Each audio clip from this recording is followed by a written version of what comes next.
Hello, my name is Rohale and this is our guest for today. Her name is Linda.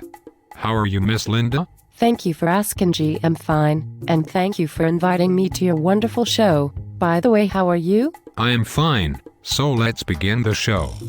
I heard that you are an expert in the history of Black Death, so if you could please tell the audience and me about Black Death, then that would be great. Okay, the Black Death in England raged from 1348 to 1350. A plague epidemic swept through Europe from 1348 through 1351, killing an estimated 25% to 60% of Europeans. Some estimates are as high as 2/3 of the population. That sounds bad. Yes, it is bad. The exact death toll is difficult to measure from medieval sources. The number of deaths varied considerably by area and depending on the source. Current estimates are that between 75 and 200 million people died from the plague. The term Black Death is recent. During the plague, it was called the Great Mortality or the Pestilence. All this sounds very scary. Though the period known as the Black Death ended in 1351, the plague continued to return to Europe, with epidemics every few years through the end of the 15th century. The Black Death was the second plague pandemic of the Middle Ages. Justinian's plague in the 6th century was deadly and widespread, but did not create the same devastation as the second pandemic. The Black Death followed a period of population growth in Europe which, combined with 2 years of cold weather and torrential rains that wiped out grain crops, resulted in a shortage of food for humans and rats. This caused people and animals to crowd in cities, providing an optimal environment for disease. In 1346, rumors of a plague that started in China and spread throughout Asia, Persia, Syria, Egypt, and India reached Europe.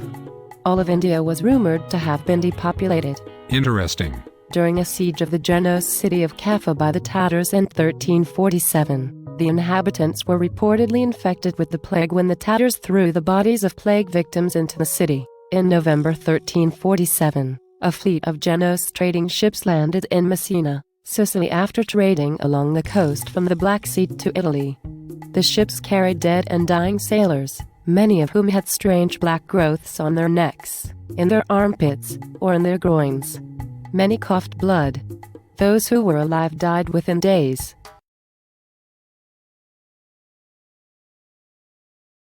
In Siena, more than half the population died.